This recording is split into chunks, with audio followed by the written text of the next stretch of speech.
Hi, ladies and gentlemen. Today's video will be my advice for beginner adult martial artists and your journey through the martial arts. If you want to get a black belt, a fourth or fifth or sixth degree, or go all the way to 10th degree. If you're starting from about 20 to 25 years old, even 30, and you want to make it to the fourth degree level or black belt level, or even the 10th degree level, here's my advice. Now, first, I'm going to take a quote from Bruce Lee's book, Tao Jeet Kune Do.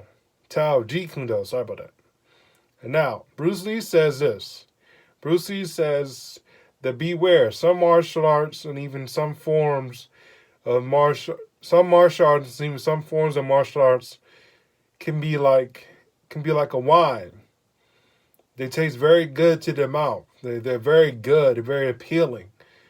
But beware, they don't have the strong, that type of, they don't have the tang, they don't have the sting to it, they don't have the bitterness. When a wine is wine is a strong drink, like a beer or an alcoholic drink has a true quality to it. It kind of stings to it. It kind of burns. It's kind of bitter.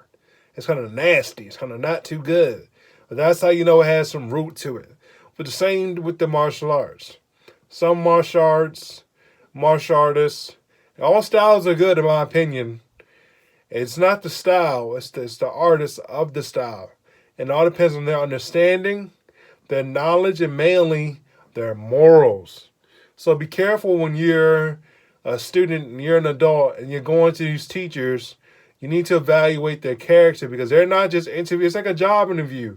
You know how you go to a job interview? A lot of times people go to a job interview, they're so busy trying to get the job that they don't realize you're interviewing them to see if you're going to be a good fit for the company. That's one thing I've learned on going so many interviews. And especially being who I am. So, when you go to get your black belt as an adult martial artist starting from the white belt level, be sure to focus on one, time. Put the time in. Don't be afraid to put the time in, but put your job first. Actually, put God first, your family second. Put God and your family first, if you have a family. And yourself, got to be a priority. Put your health first. And put and eat. You have to eat, and you have to drink, and you have to sleep. Do not let people tell you that you cannot sleep. That is not a good idea. And I'm only going to make this video 5 minutes long so that you'll not think I'm going on a rant. You have to eat, you have to sleep, you have to get your rest. 8 hours and not care what anyone else says.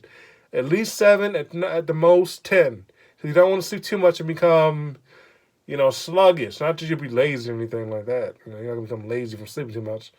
But you just become sluggish and then you basically shut down your brain, and even too much sleep can be bad for you. Too much of anything can be bad for you, but you kill you. But you have to sleep 8 hours a day doing martial arts. I don't care if anyone tell you, you cannot follow the rich guy protocol, only sleeping 2 hours a night, 1 hour a night, not sleeping at all. When you're doing martial arts, that's not going to work for you. So get that out of your head. Bow, it's gone.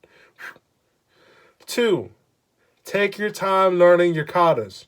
If you're in a style that doesn't have katas, you're boxing, you're learning patterns, take your time learning your patterns. If you're in Muay Thai and you're kneeing the pad, you're jumping up, throwing those high knees and those elbows. I'm not going to knee here. There's a pole right here supporting the thing. Take your time learning your technique.